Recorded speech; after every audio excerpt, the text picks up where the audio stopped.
पुत्र कार्तिकेय, इस असुर के उदर को फाड़कर अपने पिता के सखा श्री कृष्ण को मुक्त कराओ पुत्र।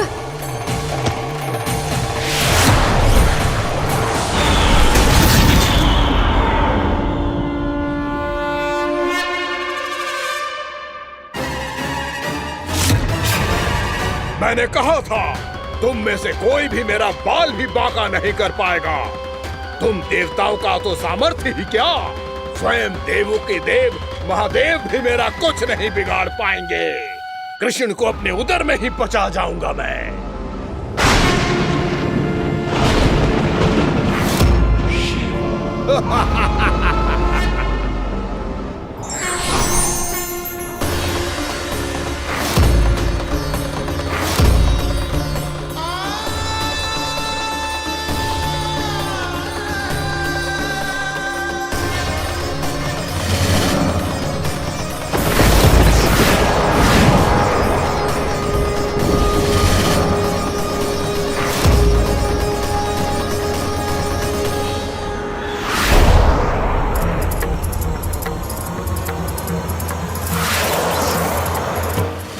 शिव शंकर का त्रिशूल है। एक ही बार में इस असुर का प्राण ले लेगा ये।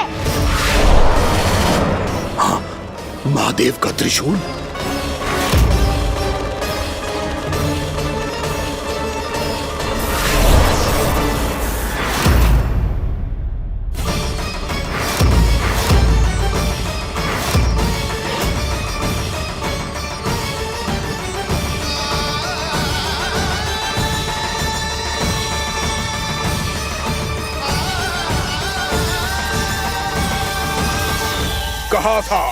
कहा था मैंने, स्वयं महादेव भी मेरा कुछ नहीं बिगाड़ सकते।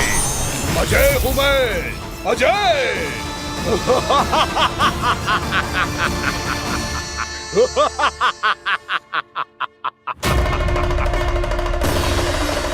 प्रभु, आपके त्रिशूल की महिमा तो अपरंपार है, तो फिर ये ठहर क्यों गया?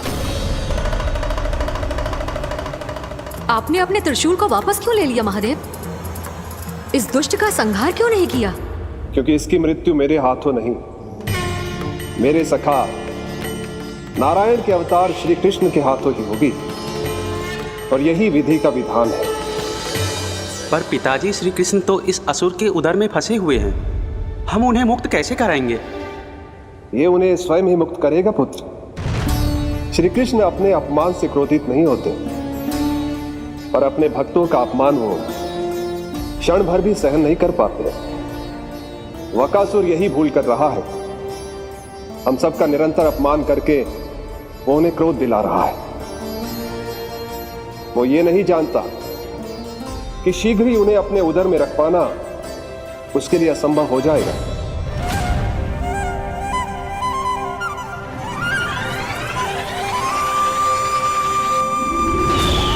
क्या हुआ महादेव, पराजित होकर भी मुस्कुरा रहे हैं?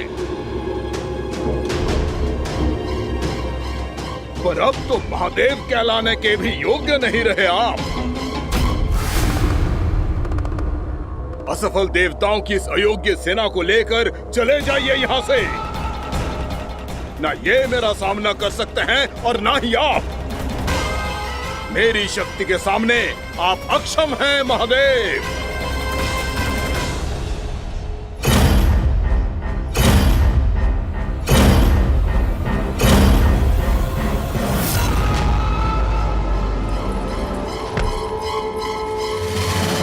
सुधा, जिस दुष्ट ने मेरे लल्ला को निगलो है ना, भीतर से जलेगो, छटपटाएगो, पीड़ा से कराएगो। जिस दुष्ट ने मेरे लल्ला को निगलो है ना, भीतर से जलेगो, छटपटाएगो, पीड़ा से कराएगो। ये क्या हो रहा है मुझे?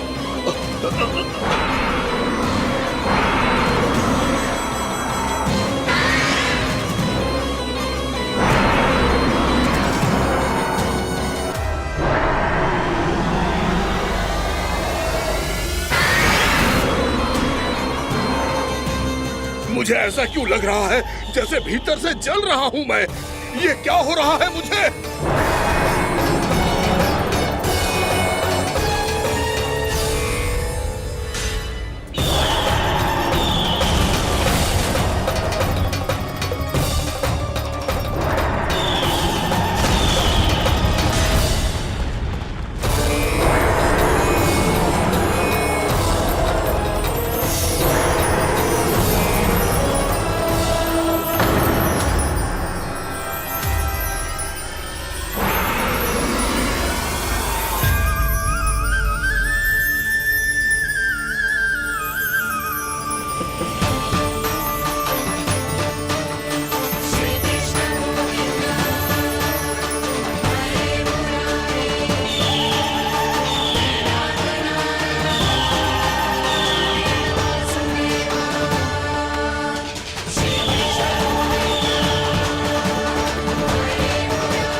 हे प्रभु, मैंने ऐसे कौन से कुकर्म किए थे कि मुझे ऐसी मृत्यु प्राप्त हुई? और ऐसे कौन से सुकर्म किए थे कि आपके हाथों से मुझे मोक्ष प्राप्त हुआ है प्रभु? में स्मरण करो, हे जरीस की पुत्र वक्कासुर। स्मरण करो, कैसे अपने पिता की तरह अभिमान से भरे हुए थे तुम। स्मरण करो, कैसे हमें पराजित करने के लिए पूरी सृष्टि को संकट में डाल दिया था तुमने, और हमें विवश होकर पराजय स्वीकार करनी पड़ी थी। स्मरण करो, कैसे तुमने देवराज इंद्र का छत्र चुरा लिया था। पर यह सब भी पर्याप्त नहीं था वक्कासुर। तुम्हारे पापों का घड़ा तब भरा था जब तुमने देवी गंगा के जल में साधना करते हुए जजाली मुनि की तपस्या में व्यवधान डाला था।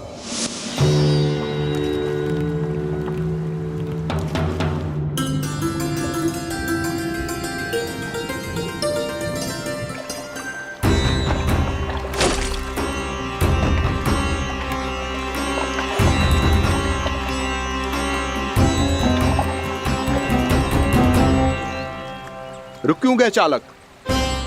नौका को आगे की ओर ले चलो। आगे बढ़ना उचित नहीं होगा महाराज। यहाँ से कुछ ही दूरी पर जालजली मुनि तपस्या कर रहे हैं। तो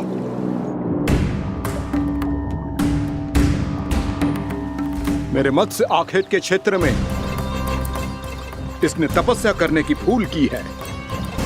मेरे ही राज्य में मेरा कोई क्षेत्र मेरे लिए वर्जित हो, यह मुझे स्वीकार नहीं है। आपने पर्याप्त मत्स्य आखेट कर लिया है महाराज। यदि तुम इन मछलियों का आहार नहीं बनना चाहते हो, चुपचाप मेरी आज्ञा मानो। क्षमा, क्षमा महाराज।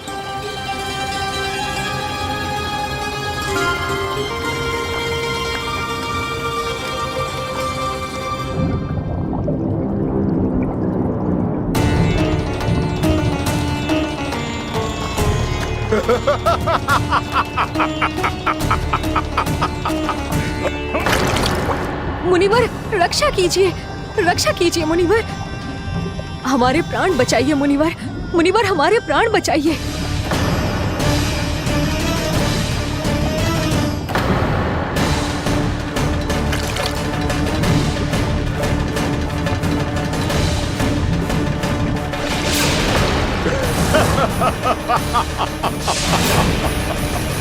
ठहर जाओ असुरराज,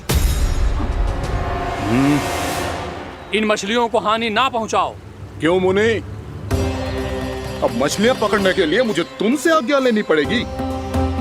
तुमने तपस्या करने से पहले किससे आज्ञा ली थी? मां गंगा से, इस जल में रहने वाली सभी मछलियों से।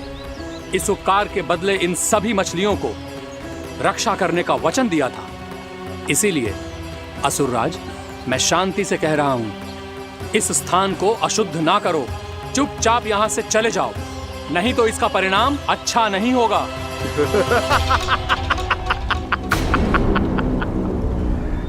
तुम जिन देवताओं की तपस्या कर रहे हो ना मुनि, उन्होंने भी मेरा कुछ नहीं बिगाड़ पाया था, और तुम मुझे धमकी देने का दुस्साहस कर रहे हो।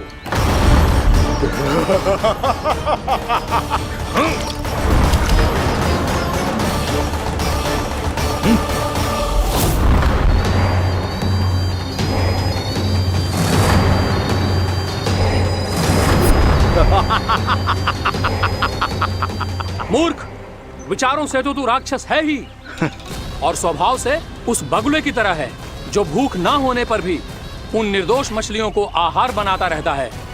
इसलिए अभी इसी क्षण से तू वकुला का जीवन जिएगा। ये मेरा श्राप है, ये मेरा श्राप है।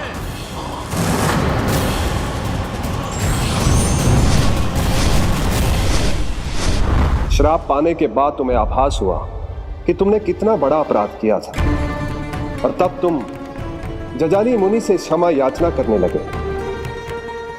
तुम्हारे अपराध बोध को जानकर मुनि श्रेष्ठ शांत हुए और उन्होंने तुम्हें वरदान दिया। श्राप से मुक्ति का एक ही मार्ग होता है असुर, पश्चाताप। तुम्हें अपने भूल का पश्चाताप है, इसीलिए मैं तुम्हें वरदान देता हूं। तुम्हें मेरे श्राप से मुक्ति अवश्य मिलेगी। स्वयं प्रभु श्री नारायण के अवतार इस बगुले के देह के बंधन से तुम्हें मुक्त करेंगे।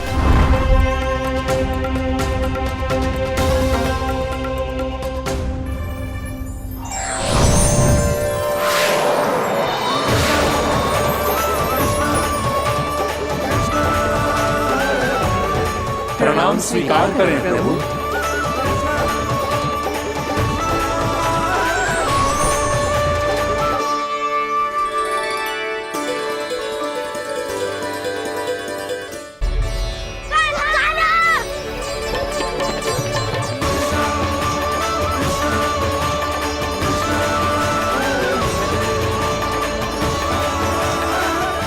मुझे ना पता कि तुम सबने क्या देखो है, शायद जो देखो है, बस मैया से कछु मत ही बताना। कान्हा!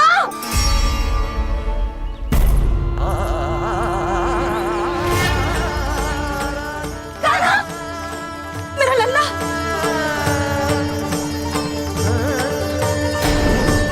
भानु बता रहा था तुझे कोई असुर पंछी निकल गया था। हाँ?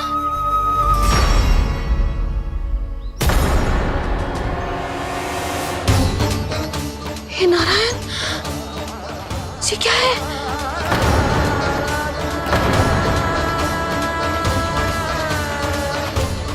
ये सब कैसे हुआ लल्ला? हाँ? कोई बताएगा मुझे ये क्या है?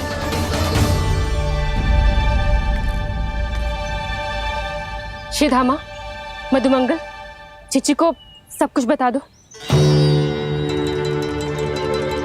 ये असुर पक्षी मुझे निगलने वाला था रानी भाभी, तभी अंतिम क्षण में कान्हा ने आके मुझे बचा लियो। और ये असुर पक्षी ने कही कि यह है वृंदावन का राजकुमार, नंदराज का लल्ला। इसके होते कोई भी वृंदावन वासियों को हानि ना पहुंचा सकते। रानी भाभी, कान्हा ने अपने प्राणों की चिंता ना करी और इस क्रूर राक्षस से भिड़ गयो और इस राक्षस पक्षी ने इसे निगल लियो। इतना पर्याप्त है, भोला काका, सब कुछ बताने की आवश्यकता नहीं है। ये सब देख के सारी बालक मंडली इतनी व्याकुल हो गई कि सबने अपने प्राण अर्पित कर दिए और इस असुर पक्षी से कहे कि हमें खा लो और हमारे सखा को छोड़ दो। इन बालकों का पराक्रम देख के सभी देवतागण यहाँ आ गए और उनके हृदय भी पिघल गए और उन्होंने इस राक्षस पक्षी से युद्ध करके इसे मार गिराया। देवताओं के राजा इंद्र के वज्र का प्रहार तो मैंने अपनी आंखों से देखा है ताई जी। और फिर उसके बाद अग्निदेव ने अग्निवस्त्र का प्रहार किया। जय न काकी, वरुण देव, कार्तिकेय, यमदेव सबने मिलके युद्ध किया इस राक्षस से। कहा था अभी मत बोलना। अरे सब मिलके फंसा दोगे मुझे। भद्रकाली, हमारे शिव शंकर भी आए थे छोटी माँ। जाओ आप भी। बाबा साईता, मुझे लगता है कि ये कान्हा भी इन्हीं देवताओं में से एक है। संभव तो है चीची, स्मरण है पूतना और तृणावर्त के आक्रमण के समय भी ऐसा ही हुआ था। सभी राक्षस मारे गए थे पर अपने कान्हा को एक खरोच तक न आई थी। हाँ जीजी, मुझे लगता था कि श्री नारायण की विशेष कृपा है हमारे कान्हा पे, पर अब तो देख के लग रहा है कि हमारा कान्हा ही स्वयं श्री नारायण है। या फिर उनका अवतार है ये। अरे बस करो तुम सब, ऐसा कछु ना है। अरे जितनी बात सुनी है उससे तो यही लग रहा है कि कान्हा देवताओं और असुरों की युद्ध के बीच में फंस गया था। उसका इस सब से कोई लेना देना ना है। तो फिर इसके तन पे एक भी खरोच क्यों ना आया नंदराज? हाँ,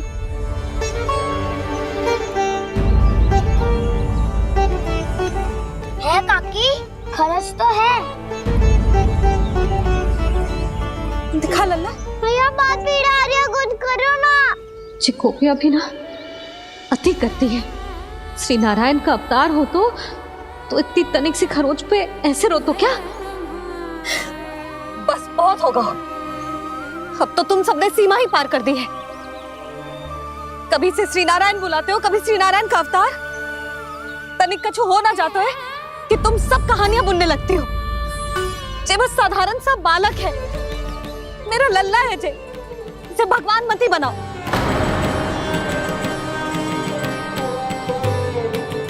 और तू, क्या आवश्यकता थी तुझे यहाँ आने की? हाँ, वो भी मुझे बिना बताए। मेरे से छल करके आयो है तू। अब तू घर चल, ऐसा दंड दूंगी ना कि मैया बहुत पीड़ा हो रही है। मैया बहुत पीड़ा हो रही है मैया। हाँ नन्ना, तू घर चल, मैं तुझे औषधि लगा दूंगी। हल्दी का लेप लगाऊंगी ना, झट से ठीक हो जाएगा। चल चल।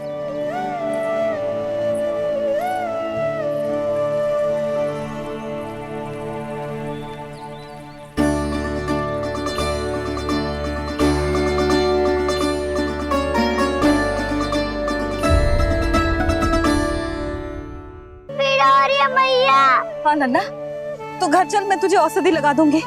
हल्दी का लेप लगाऊंगी ना, झट से ठीक हो जाएगा। चल चल।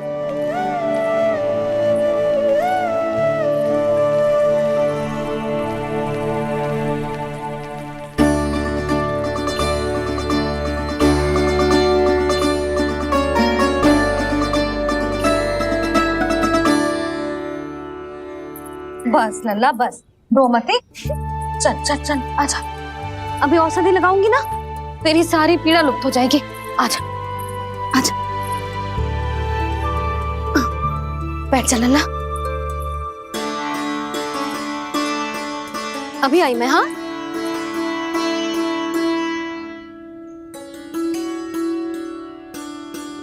मैया। अरे तू अभी तक रो है? क्या कह रही थी सारी गोपियां? बता। के मेरा लल्ला श्री नारायण का अवतार है, दिव्य है, भगवान है। और जो भगवान इतनी छोटी सी चोट पे रोते हैं क्या? इतनी तो लगी भी ना है तुझे, जितना तो तू आ ऊ कर रो है।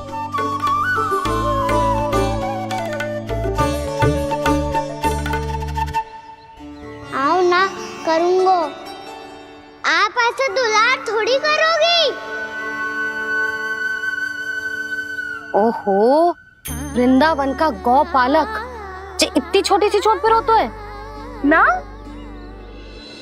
गोप बालकों का मुखिया इतनी छोटी सी चोट पे रोता है? मेरा लल्ला तो सबसे शक्तिशाली है। इतनी छोटी सी चोट तो क्या, बड़े बड़े राक्षसों से भी ना घबराता है। हाँ, एक बार में सबको समाप्त कर देता है कि ना? हाँ मैया, यदि कोई राक्षस वृंदावन की ओर तेरी दृष्टि करके आएगा, तो सबसे पहले कान्हा को सुरक्षा में खड़ा पाएगा। फिर चाहे जो बाल बन के आए या बगुला बन के।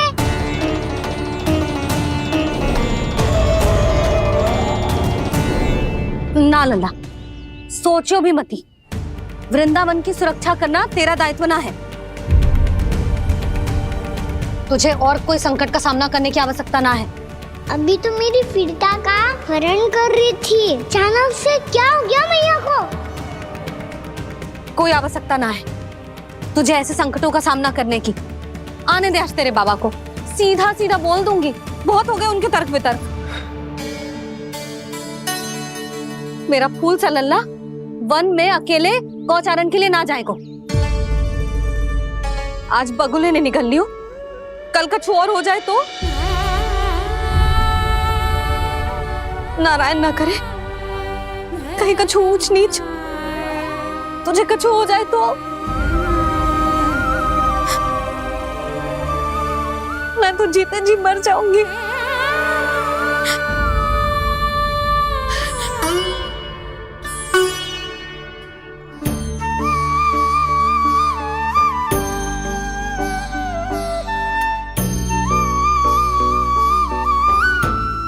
लल्ला की वीर मैया इतनी सी बात तो रोती है क्या?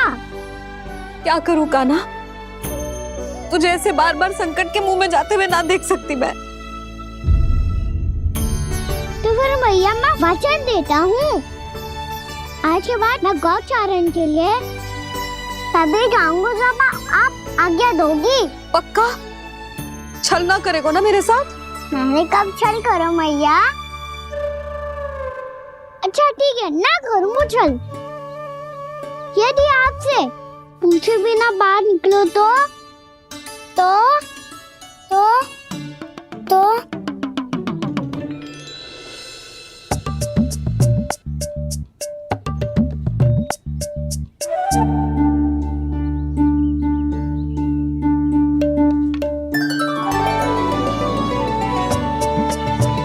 ये रही आपकी छड़ी और ये रही मेरी पीठ।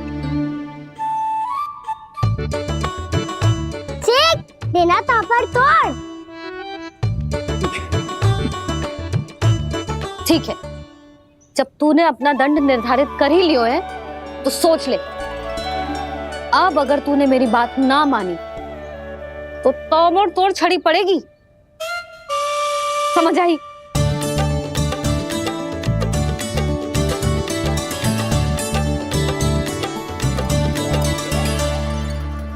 अच्छा ही है कि कान्हा कुछ दिन घर ही रहे। आज वन में जो हुआ है अवश्य कंस ने ही करवाए हुए वो सब।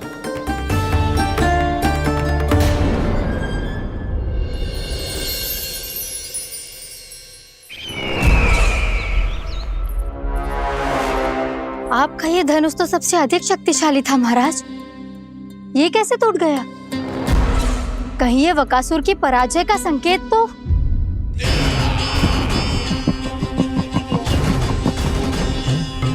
प्राप्ति, लगता है तुम्हें शुभ समाचार मिला नहीं। उस बकासुर ने उस विष्णु अवतार को जीवित ही निगल लिया है। अरे अब तक तो उस नन्हे से बालक को पचा भी चुका होगा वो। उसके तन में रक्त बनकर वो विष्णु अवतार और उसकी शक्तियां दौड़ रही होंगी। क्षमा कीजिए महाराज।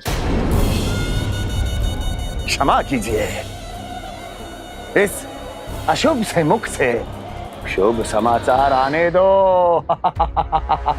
माथे के बल को ढीला करो, चेहरे पर मुस्कान लाओ और कहो, महाराज,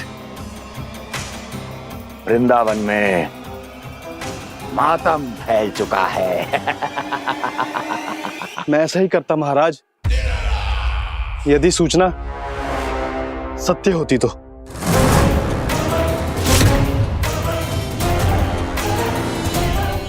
कहना क्या चाहते हो? एक क्षण में सूचना उगलो, अन्यथा मेरा योद्धा बकासुर विष्णु अवतार की तरह तुम्हें भी जीवित निकल जाएगा। आने दो। बकासुर मारा गया महाराज, बकासुर मारा गया महाराज, बकासुर मारा गया। बकासुर मर चुका है? असंभव। असंभव। बकासुर ने उस बालक को निगल तो लिया था, पर उसकी सुरक्षा करने के लिए सभी देवता वहां प्रकट हो गए, पर फिर भी कोई बकासुर का सामना नहीं कर पाया। और फिर क्या हुआ? वो बालक स्वयं ही बकासुर के उदर से बाहर आ गया और उसकी चोंच तोड़कर उसकी हत्या कर दी।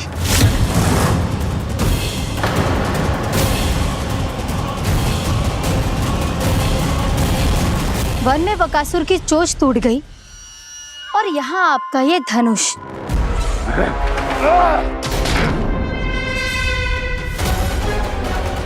केवल नहीं टूटा तो आपका ये भ्रम महाराज। क्षमा कीजिएगा महाराज, आपका भ्रम टूटना आवश्यक है। आवश्यक है आपको यह आभास होना कि उस विष्णु अवतार को पराजित करने के लिए आपके साधारण योद्धाओं में वो सामर्थ्य नहीं है। अच्छा सर, पूतना, तृणावर्त, बकासुर, ये सब साधारण नहीं थे प्राप्ति, साधारण नहीं थे। फिर तो ये और भी अधिक चिंता का विषय है महाराज, क्योंकि इसका अर्थ तो यही हुआ कि वो विष्णु अवतार कुछ अधिक ही असाधारण है और उसका सामना करने के लिए और उसे मिट्टी में मिलाने के लिए आपको एक ऐसे अस्त्र की आवश्यकता है जो उसके सामने ना झुके और ना ही टूटे।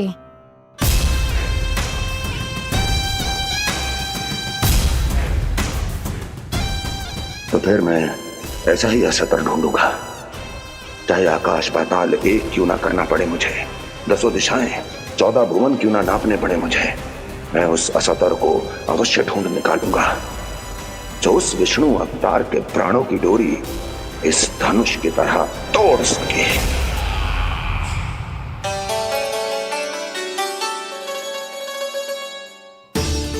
थैंक्स पापा, मैंने मैया को वचन दिया है कि जब तक नहीं चाहेंगी मैं वन नहीं जाऊंगा। इसलिए आप मुझे मारने के लिए कोई शक्तिशाली असुर ढूंढने में व्यस्त रहो।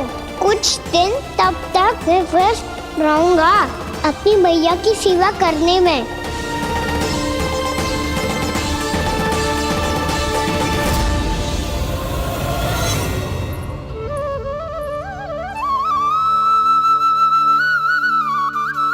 लो मैया, तुलसी जी को चढ़ाने के लिए जल।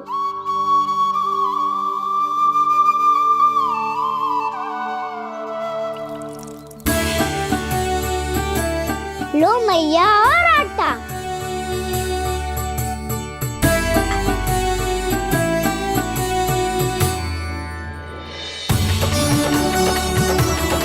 लो मैया, बेलन।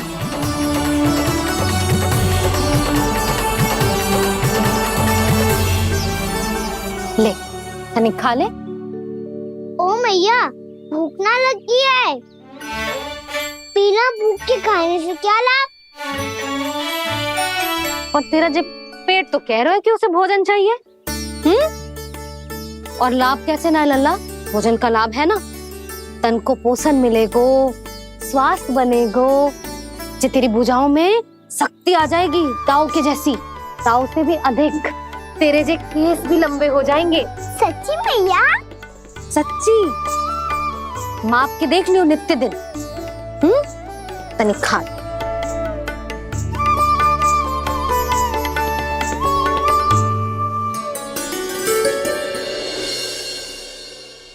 मान के मैया का कहना, छक के भोजन खाते हैं,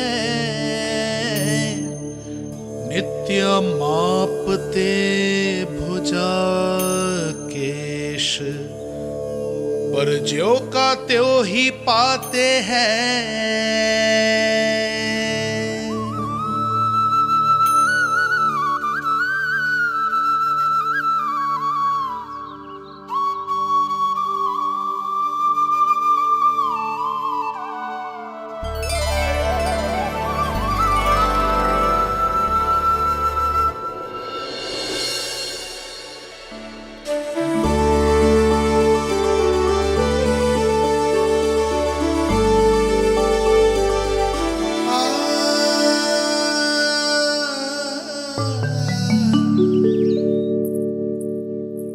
ले लल्ला, फल खा ले।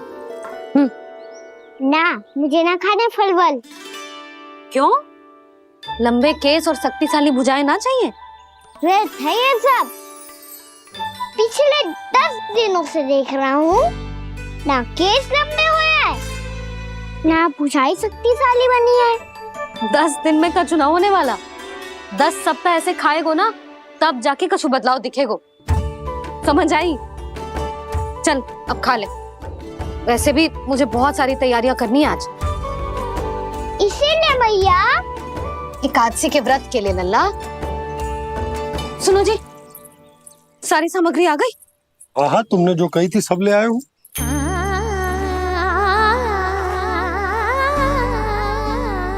इसमें नारियल तो है ही ना, उसके बिना मैं एकादशी की पूजा कैसे करूंगी? यशोदा, मैंने भोला से कह दिया, वो लेकर आते ही होगा, घबराओ मत। कैसे ना घबराओ जी, आपको पता है ना एकादशी का व्रत मेरे लिए कितना महत्वपूर्ण है। पता है। अरे इसमें तो दिए भी ना है। दिए ना है?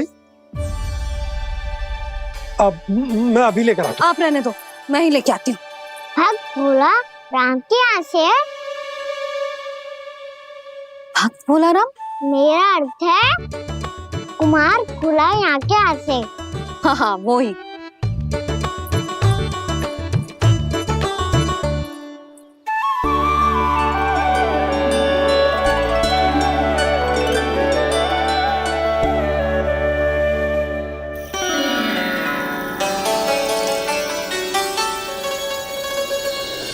श्री हरि, श्री हरि, मेरे श्री हरि।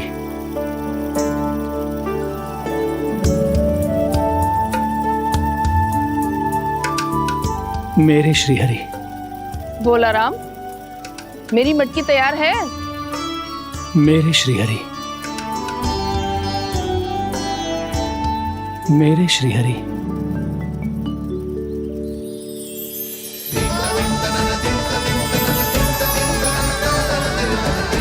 भोलाराम,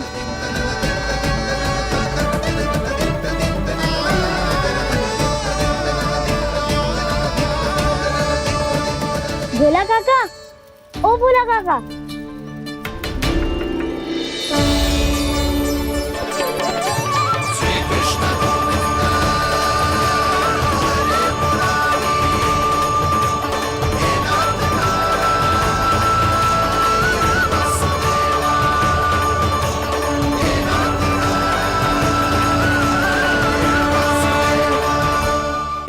श्री हरि प्रसन्न हो गए।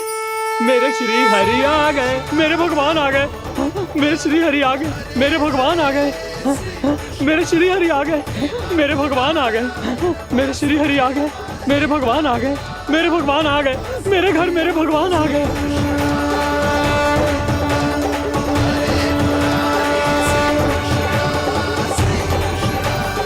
मेरे घर आ गए, मेरे श्री हरि आ गए। हाँ, मेरे श्री हरि आ गए।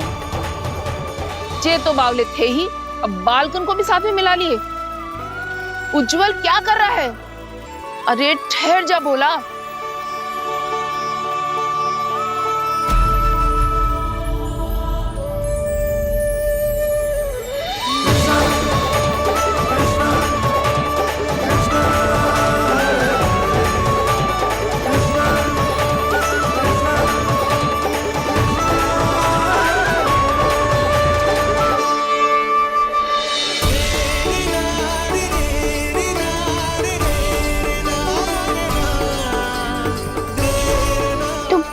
बुलाओ, आएंगे हरी भी।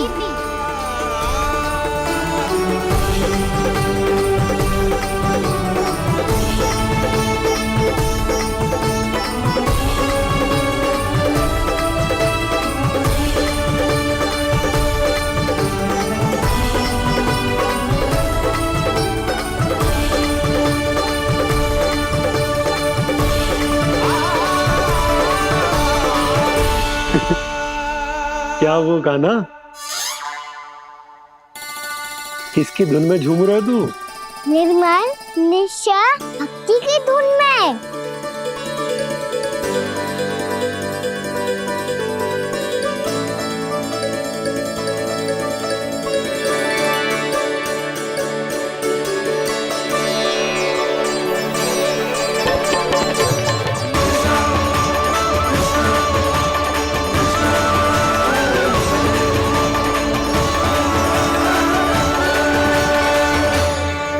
अरे क्या हो गया इन्हें? पावले हो गए हैं क्या? ठहरो, कोई आवश्यकता ना है ऐसे बावलों की तरह नाचने की।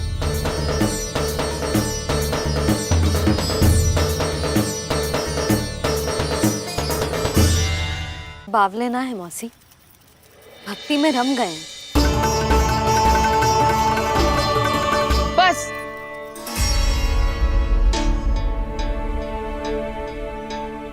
हम सब कब से खड़े हैं यहाँ, पर तुम्हें कुछ ध्यान ही रहा है।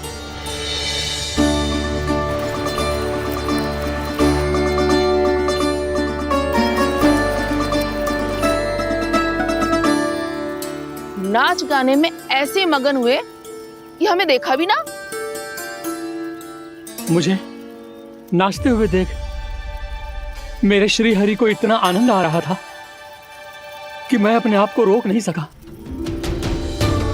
और वैसे भी मेरे जन्म का एकमात्र उद्देश्य है श्री हरि की सेवा करना, श्री हरि को प्रसन्न करना।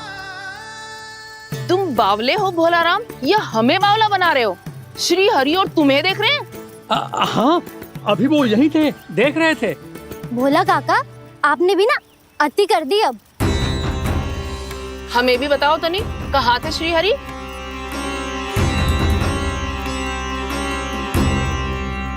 ना जाने अपना उपहास करवाने में क्या आनंद आता है इन्हें। देखो, अब तुम सच मानो या झूठ, लेकिन हमरे श्री हरि यहीं थे, इसी चाक पर अभी। हाँ, लो सुन लो इस मूर्ख की बात। श्री हरि को और कोई स्थान ना मिलो जो इसके मिट्टी के चाक पे आकर बैठेंगे। श्री हरि को और कोई स्थान ना मिलो जो इसके मिट्टी के चाक पे आकर बैठेंगे। श्री हरि को और कोई स्थान ना मिलो जो इसके मिट्टी के चाक पे आकर बैठेंगे। जैसी मैया भैंसुरी लल्ला, दोनों का कुछ पता ही ना चलतो, कब किस बात पर प्रसन्न हो जाए और किस बात पर रुष्ट। अरे मैं भला असत्य क्यों बोलूंगा? अभी अभी यही थे श्री हरि। हाँ,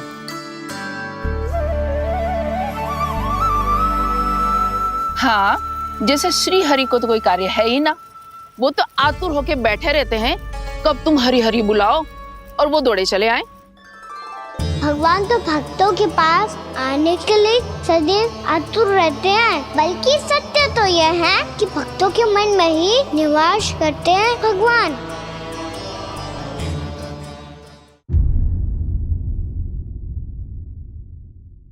मैं भला असत्य क्यों बोलूंगा? अभी अभी यही थे श्री हरि। हाँ,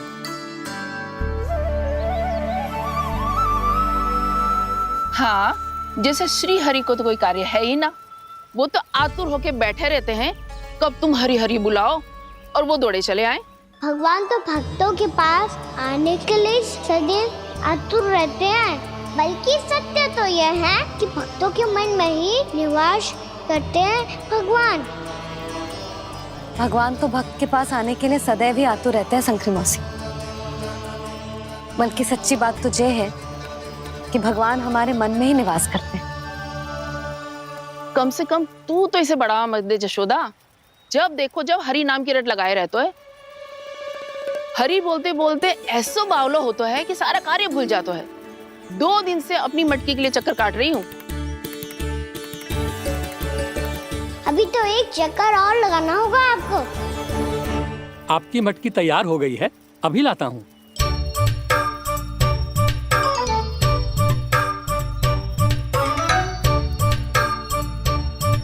लो जी मटकी।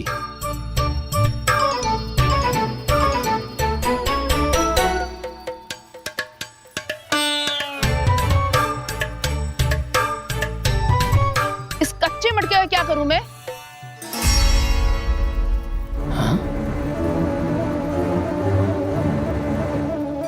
पर इसे तो मैंने भट्टी में पकाया था। अब तू ही देख ले कितना ध्यान रहता है इस कार्य पे। और कह तो है कि श्री हरि आते हैं इससे मिलने। हाँ, आते हैं और आगे भी आएंगे हमारे श्री हरि हमसे मिलने। और आके मोक्ष देंगे, है ना? मांगूंगा तो मोक्ष भी दे देंगे, मांगूंगा तो मोक्ष भी दे देंगे, मांगूंगा तो मोक्ष भी दे देंगे। अभी तो ये बता कि तू मुझे मेरी मटकी कब देगो? और मेरी मांग कब पूरी करोगे भोलाराम जी? मेरो घड़ा मेरे दिए तो तैयार है ना? कल एकादशी की पूजा और व्रत के लिए। एकादशी का व्रत? हाँ, एकादशी का व्रत। इसे करने से श्री हरि बहुत प्रसन्न होते हैं। अच्छा, फिर तो अभी लाया।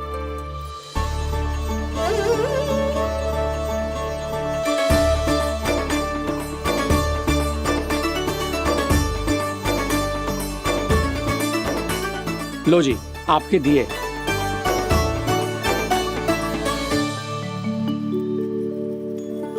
और जो हमने मांगा है वो? बाकी सब शेष द्वादशी के दिन मिलेगा, क्योंकि कल मैं भी एकादशी का व्रत रखूंगा, क्योंकि कल मैं भी एकादशी का व्रत रखूंगा, क्योंकि कल मैं भी एकादशी का व्रत रखूंगा।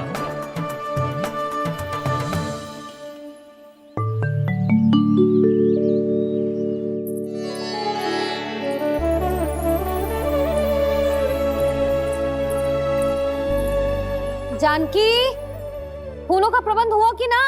हाँ भाभी, जे रहे। सदैव विलंब कराती है। पर भाभी इस बार तो फूल समय से ही लाई थी। क्या हुआ जशोदा, अभी तो पूजा की तैयारी ना हुई? देखो ना मौसी, ये जानकी ना कुछ छूट ही जाता है इसके कारण। एकादशी की पूजा और व्रत आते ही जसोदा भाभी इतनी वग्र हो जाती है।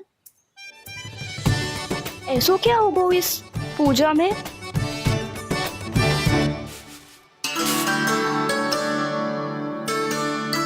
ये थाली में रोली चंदन रखने से, दिया जलाने से के होगो? आपको पता भी है एकादशी का व्रत क्यों रखते हैं? क्या महत्व है इसका? लो, जे तो मैं जसोमती रानी से पूछना भूल ही गया। पर हाँ भगवान, मेरे लिए इतना ही पर्याप्त है कि इस व्रत को रखने से मेरे श्रीहरि हमसे प्रसन्न हो जाएंगे।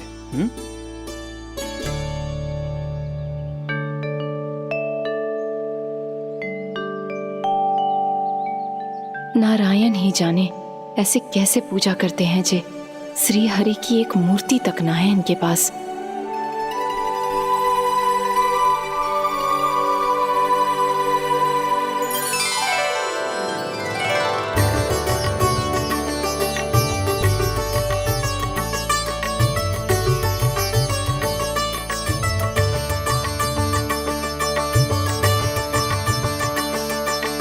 प्रभु, न तो मेरे पास मूर्ति है और ना तो इस व्रत के विधि विधान के बारे में मुझे जानकारी है और ना ही मुझे इसके महत्व के बारे में जानकारी है, पर फिर भी मैं करना चाहता हूं।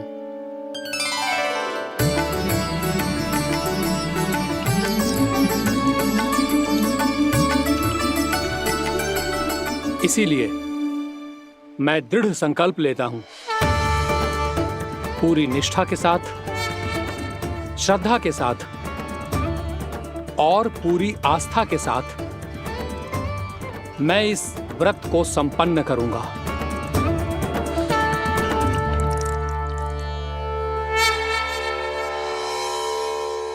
हम संकल्प लेते हैं कि एकादशी के व्रत को पूरी निष्ठा के साथ संपन्न करेंगे।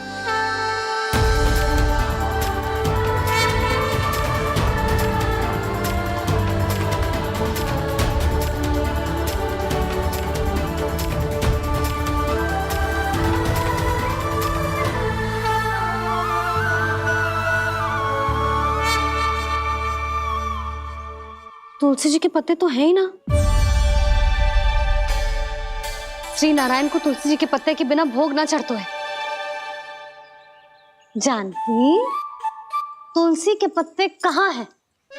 भाभी, मैं तो कब से यही पूछना चाह रही थी कि तुलसी के पत्ते लाऊं क्या, पर आप तो व्यस्त थी ना। तुझे कितनी बार समझाओ है ना, यदि तेरे कछु करने से किसी और की कोई हानि ना हो रही हो या किसी के अच्छे कार्य में सहायता हो रही हो तो मुझसे आज्ञा लेने की आवश्यकता ना है। समझ गई भाभी, आगे से जाना उनको। ले अभी लेकर आती हूँ।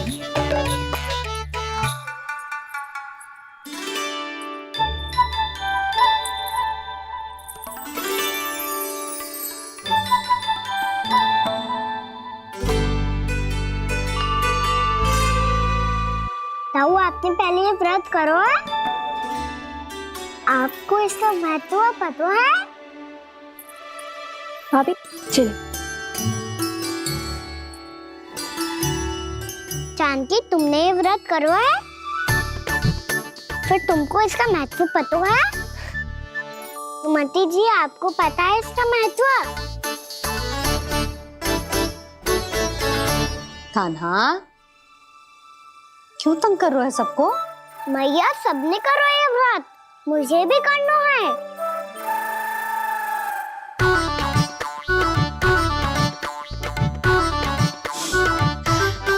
ये व्रत केवल बड़ों के लिए होती है लल्ला। जब आप ये व्रत कर सकती हो, बाबा कर सकते हैं, ये सारी गोपियां कर सकते हैं, वो भी कर सकते हैं, तो मैं क्यों ना कर सकता? क्योंकि तू कल तक भूखा ना रह पाएगा लल्ला। जब भक्त रह सकते हैं, फिर मैं क्यों नहीं रह सकता? मेरा अर्थ है कि नारायण के भक्त मैया। मैया मान जाओ ना, मुझे करने दो ना ये व्रत। अपनी लल्ला पे आप विश्वास ना है आपको? विश्वास है। अच्छा ठीक है, तू भी कर ले।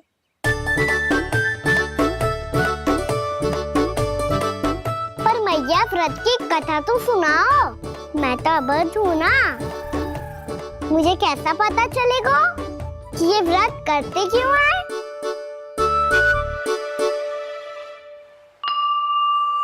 प्रभु, मुझ अबोध को कैसे पता चलेगा कि इस व्रत का क्या विधि विधान होता है और क्यों रखा जाता है और इसका महत्व क्या होता है? मुझे तो आप ही बता सकते हैं प्रभु।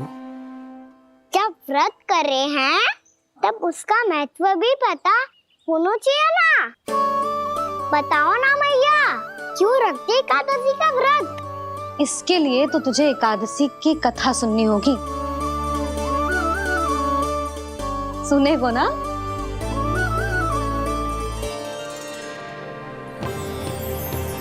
वसुदेव सुतं देवं कंसचाणूरमर्दनम् श्रीहरि, यशोदा परमानन्दम् कृष्णं वन्दे जगद्गुरुम्।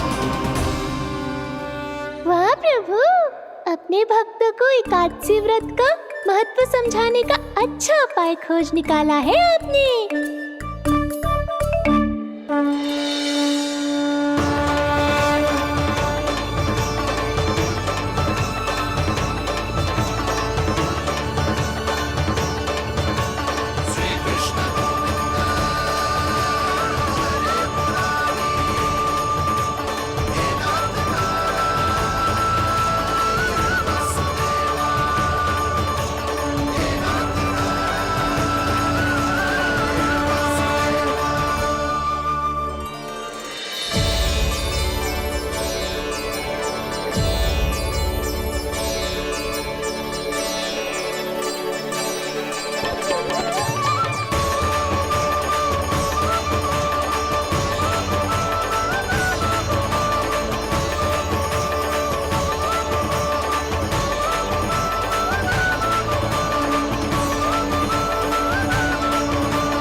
अब सब जन एकादशी के व्रत की कथा ध्यान से सुनना, तभी जे व्रत पूरा माना जाएगा। समझो लल्ला?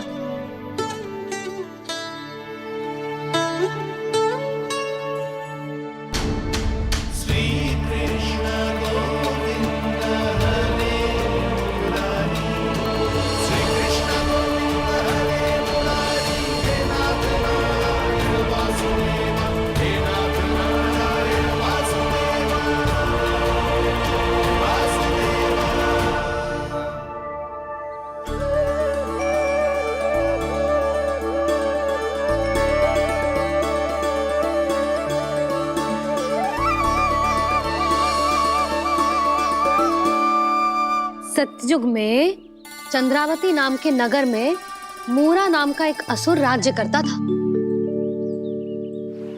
ओम ब्रह्मदेवाय नमः। ओम ब्रह्मदेवाय नमः। ओम ब्रह्मदेवाय नमः।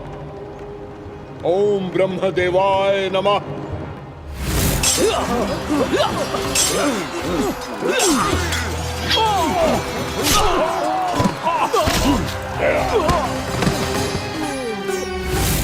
ओम ब्रह्मदेवाय नमः। ओम ब्रह्मदेवाय नमः। जब उसने देवताओं के हाथों असुरों की पराजय देखी, तब वो वरदान पाने के उद्देश्य से ब्रह्मा जी की तपस्या करने चला गया।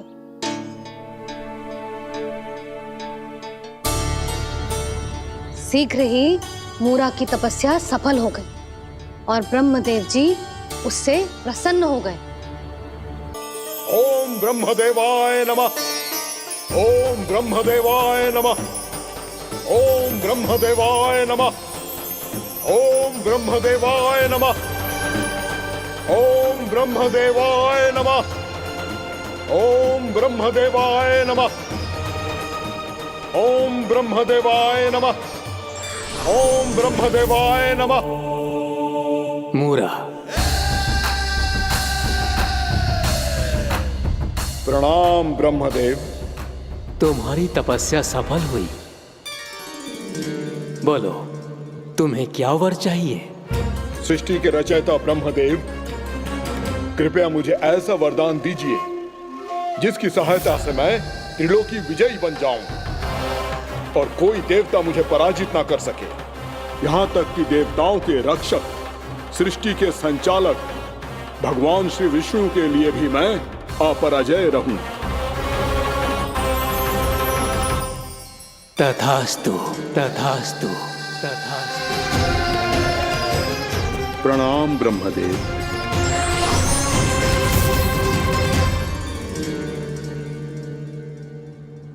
ऐसा वरदान पाकर मूरा बहुत अभिमानी होगा। यक्षों, किन्नरों, यहाँ तक कि देवताओं को भी युद्ध के लिए ललकारने लगो, पर किसी ने भी उसकी ललकार को स्वीकार ना करो, क्योंकि सभी उसकी शक्ति से बहुत भयभीत थे और उसके सामने युद्ध किए बिना ही अपनी पराजय स्वीकार करने लगे। और फिर दंभ में आके उसने स्वर्ग लोक पर भी आक्रमण कर दिया और देवराज इंद्र तक को चुनौती दे डाली।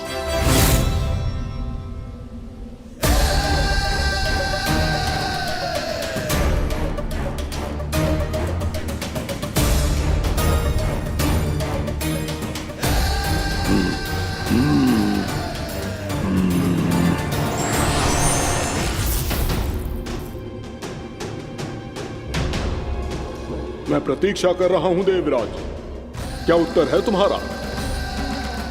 मुझसे युद्ध करोगे या फिर बिना लड़े ही पराजय स्वीकार कर मेरे अधीन हो जाओगे और सौंप दोगे मुझे अपना ये स्वर्ग लोक? सारी शक्ति तुम्हारे मुख में है या कुछ बाहुबल भी है तुम्हारे पास? मैं तुम्हारी चुनौती स्वीकार करता हूं मूरा, मैं तुम्हारी चुनौती स्वीकार करता हूं मूरा।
खैरिए देवगण, असुर राज मूरा को ब्रह्मदेव का आशीर्वाद प्राप्त है। आप में से कोई भी इन्हें पराजित नहीं कर पाएगा।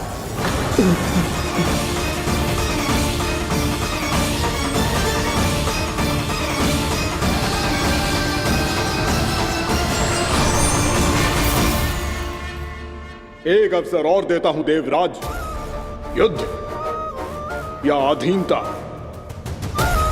क्या उत्तर है तुम्हारा देवराज?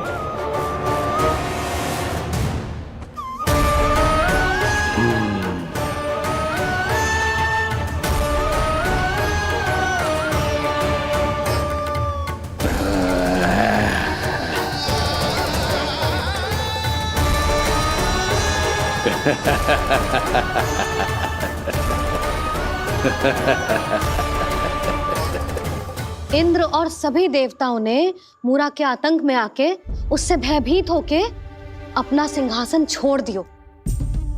अब मूरा स्वर्ग का अधिपति बन गयो और शीघ्र ही उसने अन्य सभी असुरों को स्वर्ग में निवास करने के लिए आमंत्रित कर दिया और इस प्रकार से वो धीरे धीरे तीनों लोकों का सम्राट बन गया। उसे किसी ने रोका नहीं मैया। ना लल्ला, इतना साहस किसी में था ही ना। और फिर ये निश्चित करने के लिए कि भविष्य में किसी और असुर की मृत्यु ना हो, वो यमराज पे भी विजय प्राप्त करने के लिए यमलोक की ओर प्रस्थान कर दियो। वो तो अपने आप को और सभी असुरों को अमर बनाना चाहता था। पर देवता और यमराज भी उसकी ये योजना समझ गए थे। इसीलिए उसके आने से पहले ही सारे देवताओं ने श्री नारायण से सहायता के लिए गुहार लगाई। अब केवल आप ही कुछ कर सकते हैं प्रभु। अभी तो मूरा केवल त्रिलोक का स्वामी है, और यदि उसने यमलोक भी जीत लिया तो वो जीवन को ही नियंत्रित नहीं करेगा प्रभु, वो मृत्यु का भी स्वामी हो जाएगा। ऐसे में पहले सृष्टि का संतुलन तो नष्ट होगा प्रभु, और फिर स्वयं सृष्टि ही नष्ट हो जाएगी। ऐसा नहीं होगा यमदेव, नियति ऐसा होने ही नहीं देगी। विधि रचेगी खेल और मैं बनूंगा माध्यम। असुर राज मुरा का सामना मैं करूंगा। बस आप मुझे चुनौती देने के लिए उसे तैयार कर लीजिए, चाहे उसके लिए आपको साम दाम दंड भेद कोई भी उपाय क्यों ना अपनाना पड़े।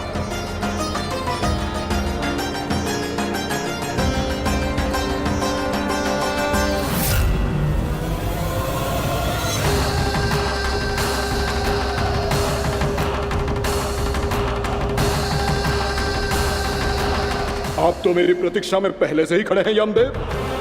तब तो आपने मेरी चुनौती के बारे में भी सुना ही होगा। कहिए, क्या उत्तर है आपका? मेरा स्वागत करके अपना राज्य त्यागेंगे या मेरा सामना करके अपने प्राण? असुर राज मुरा का सामना मैं करूंगा। बस आप मुझे चुनौती देने के लिए उसे तैयार कर लीजिए, चाहे उसके लिए आपको साम दाम दंड भेद कोई भी उपाय क्यों ना अपनाना पड़े।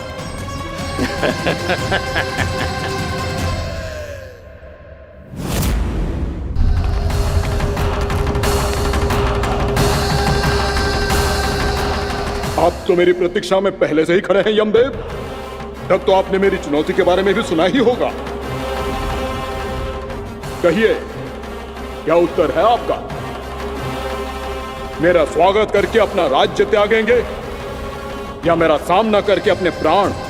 हे असुर श्रेष्ठ, मैं आपकी अधीनता स्वीकार करने के लिए तैयार हूं। बस एक विनती है मेरी।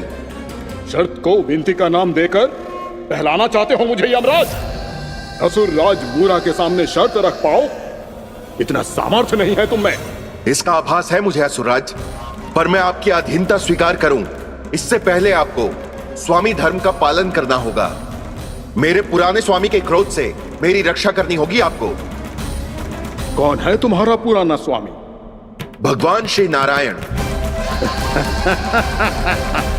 और छोटी माँ मूरासुर को तो श्री नारायण से भी रक्षा का वरदान प्राप्त था ना?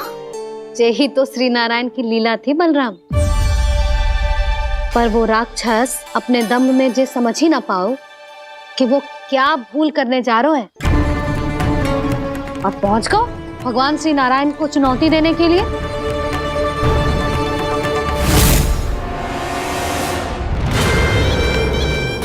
वहीं ठहर जाओ असुर राज मुरा।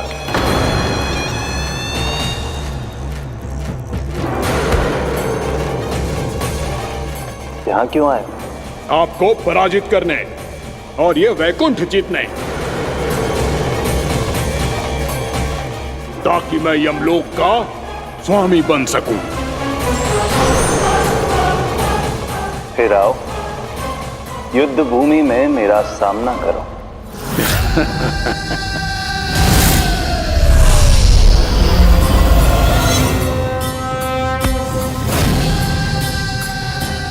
ये नहीं जानते कि इनसे ना हारने का वरदान तो मैं पहले ही प्राप्त कर चुका हूं, इसलिए युद्ध ठीक से आरंभ हो पाए उससे पहले ही इन्हें जीत लूंगा मैं।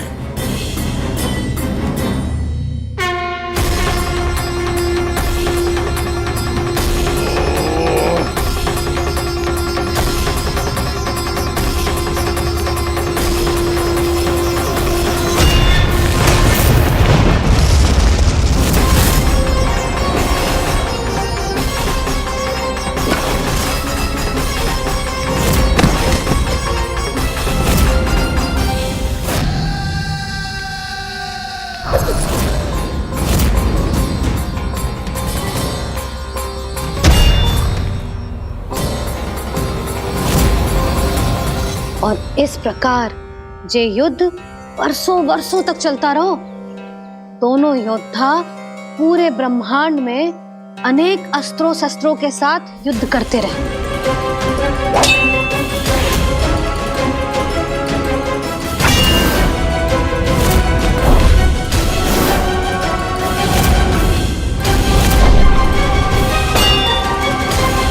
फिर क्या हुआ मैया?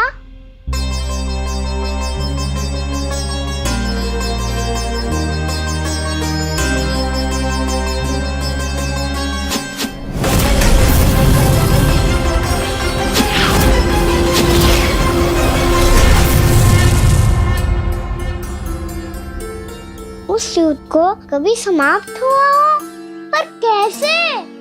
शीघ्र ही वो राक्षस थक गौ लल्ला।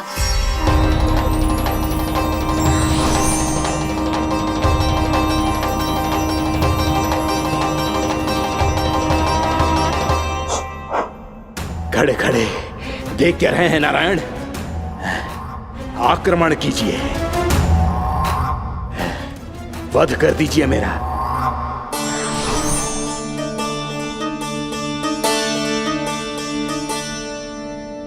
मैं तुम्हारी वीरता से प्रभावित हूं, इसीलिए इतनी थकान की स्थिति में मैं तुम जैसे वीर पर आक्रमण नहीं करूंगा। जाओ विश्राम करो। यदि फिर से युद्ध करने की इच्छा हो तो तुम्हारा स्वागत होगा।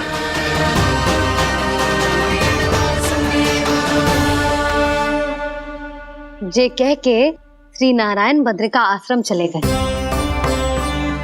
और वहां हिमवत नाम की एक कंदरा में ध्यान लगा के बैठ गए। उधर वो राक्षस विश्राम करने लगो। अनेकों दिन बीत गए और अब वो राक्षस मूरा फिर से स्वस्थ होके बलवान हो गया था। उसने अपनी सारी शक्ति फिर से प्राप्त कर ली थी। श्री नारायण ने उस पर दया करी थी, पर वो फिर से श्री नारायण को छलने को तैयार होगा।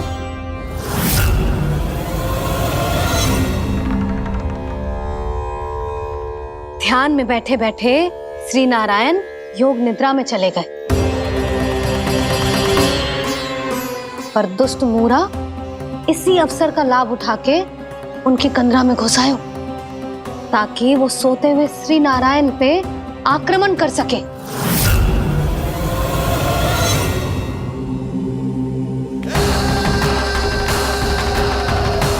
आज इस लंबे युद्ध को जीतकर अपने इस अंतिम शत्रु का भी अंत कर दूंगा मैं।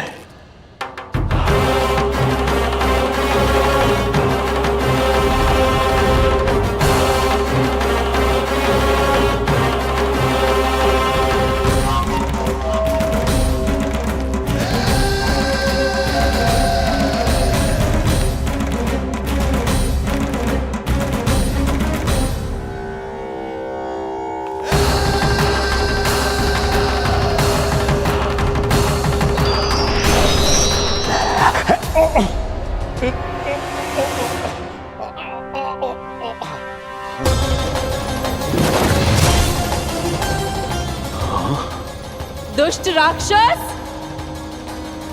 प्रभु ने तुझ पर दया की, तुझे संभलने का अवसर दिया।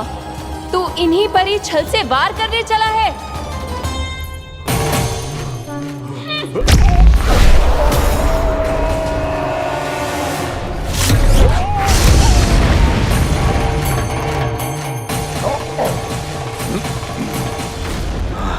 मैं अजय हूँ, मुझे कोई पराजित नहीं कर सकता। ब्रह्मा का वरदान है मुझे। तूने नारायण से अपराजय होने का वरदान मांगा था मूर्ख। उनकी शक्ति से नहीं, ध्यान से देख। मैं तेरी मृत्यु हूँ, मृत्यु।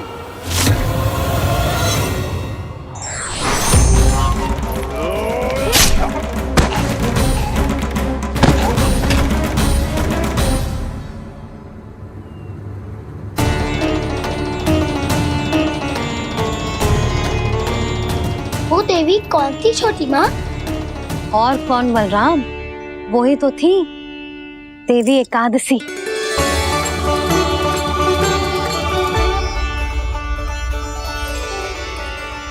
मुझे क्षमा कीजिए प्रभु, आपकी आज्ञा के बिना ही युद्ध करके आपके शत्रु को मृत्यु के घाट उतार दिया। क्षमा नहीं, आपकी तो प्रशंसा होनी चाहिए देवी। असुर राज को मारकर आपने सभी देवताओं को मुक्त करवाया है। इस पापी के अहंकार से तीनों लोकों की रक्षा की है आपने। आप एकादशी की तिथि पर मेरी एकादश इंद्रियों से उत्पन्न हुई हैं। इसीलिए मेरे सभी भक्त आपको उत्पन्न एकादशी के नाम से जानेंगे। सभी तिथियों में आपका स्थान सर्वश्रेष्ठ होगा। जिस तरह आपने राक्षस के आक्रमण से मेरी रक्षा की है, उसी प्रकार एकादशी के दिन व्रत करके जो भी भक्त आपकी कथा सुनेगा, मैं स्वयं उसकी रक्षा करूंगा। जो आपकी पूजा करेगा उसे मेरी विशेष कृपा प्राप्त होगी और उसके साथ साथ उसे मिलेगा धन, सिद्धि और मोक्ष।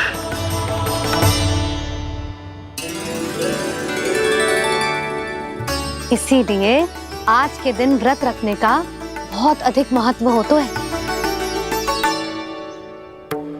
बोलो एकादशी मैया की जय। बोलो श्री नारायण भगवान की जय।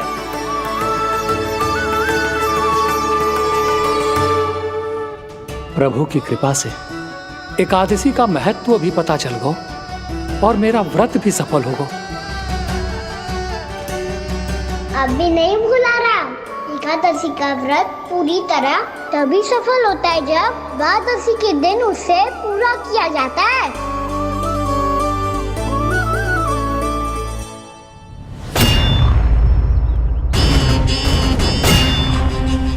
आवश्यक है आपको यह आभास होना कि उस विष्णु अवतार को पराजित करने के लिए आपके साधारण योद्धाओं में वो सामर्थ्य नहीं है। वो विष्णु अवतार कुछ अधिक ही असाधारण है।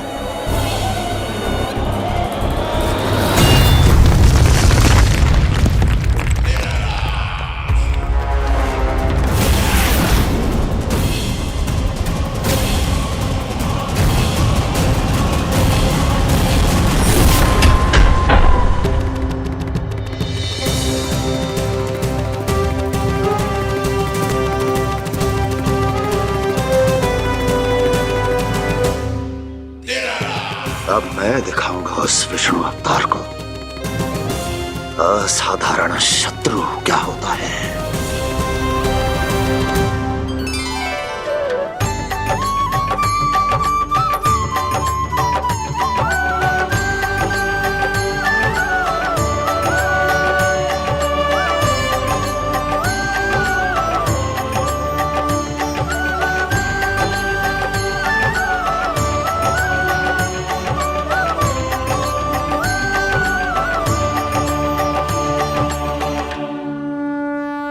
मामा अधीर हो रहे हैं, पर मैया ने मुझे अभी तक बाहर जाने की आज्ञा नहीं दी है। अभी उन्हें किसी और राक्षस को यहाँ भेजने से रोकने के लिए मुझे ही कुछ करना होगा।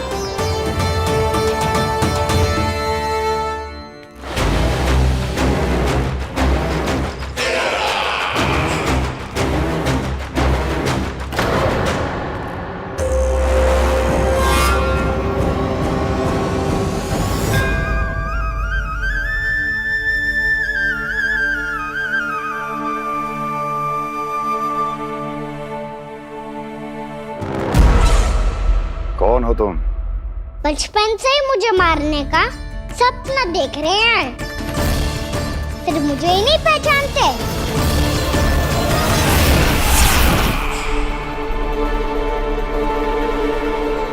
बचपन से विष्णु अवतार। कोई कान्हा बुलाता है तो कोई मुरलीधर पुकारता है, कोई माखन चोर कहता है, कोई कहता है चिच्चोर। पर विष्णु अवतार इस नाम से तो बस आप ही मुझे बुलाते हो मामा जी। इतना साहस ये तो यहां आ गया है।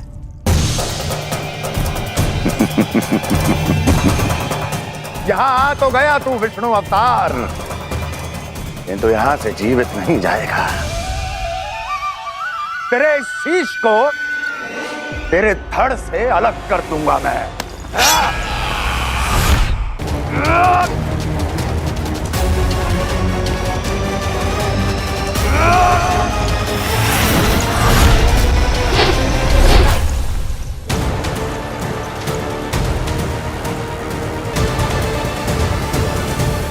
वहाँ कहाँ देख रहे हो मामा जी? मैं तैयार हूँ।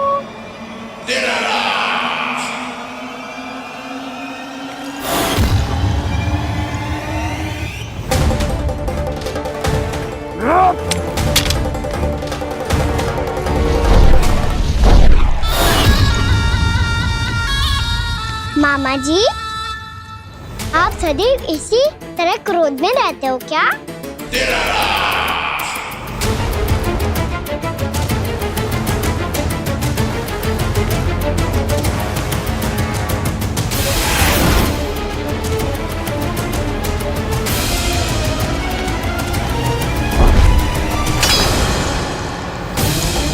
छोड़ छोड़ मेरी तलवार को।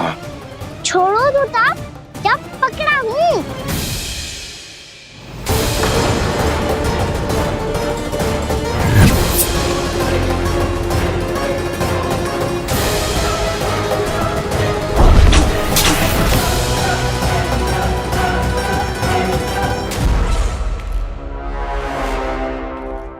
मामा जी,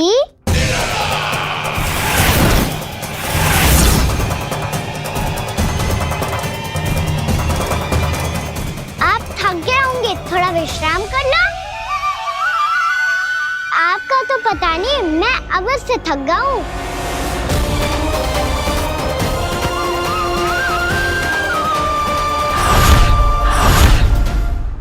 मेरे सिंहासन पर बैठने का तो साहस।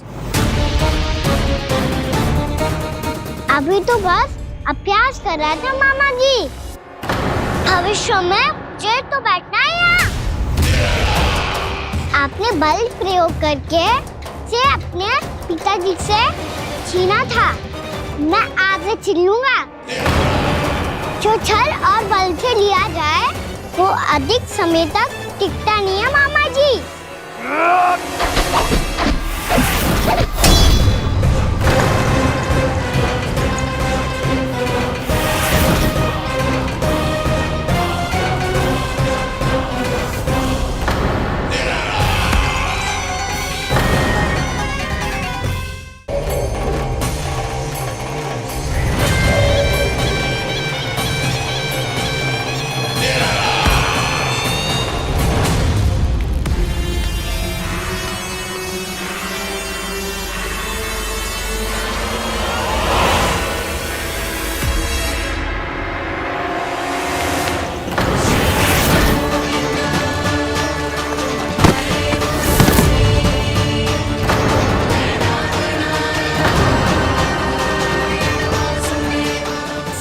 आपको ये सिंहासन छोड़ना होगा।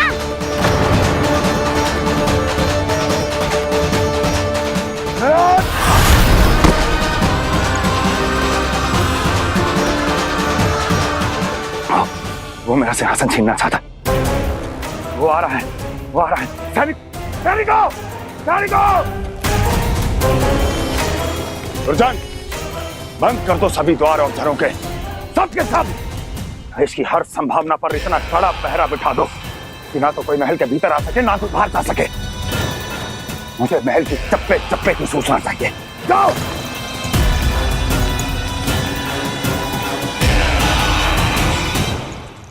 सिंहासन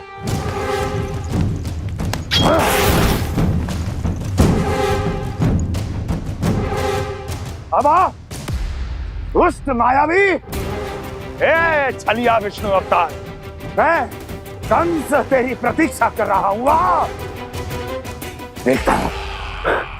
देखता हूँ मेरे सिंहासन पर कैसे बैठता है तू। मुझे तो बस कुछ समय चाहिए था, वो मिल गया। अब करते रहिए आप प्रतीक्षा।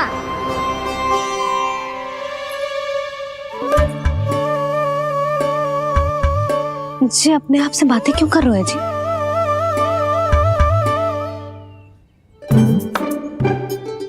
आप मुस्कुरा क्यों रहे हो? ना कछु ना। बताओ क्यों मुस्कुरा रहे हो? तुम ही पर गए अजय। जब तुम व्रत करती हो तो तुम भी ऐसा ही करती हो। इसी प्रकार भूख अधिक लगने पर अपना ध्यान भटकाने के लिए स्वयं से ही बड़बड़ाती रहती। होगा। आपको तो बस मेरा उपहास उड़ाने के लिए बहाना चाहिए।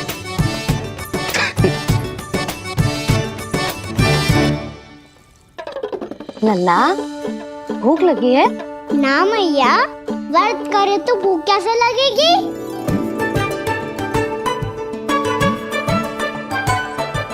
यदि लगी हो तो छोटे बालकों को थोड़ी बहुत भूल चूक क्षमा होती है।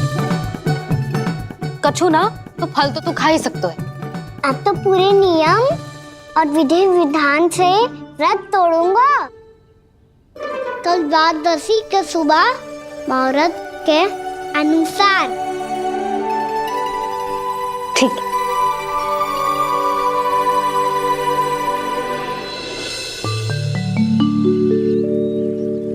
लल्ला एकादशी समाप्त हो गई है, द्वादशी लग गई है। अब तू व्रत तोड़ सकते है। भोजन कर ले। ले।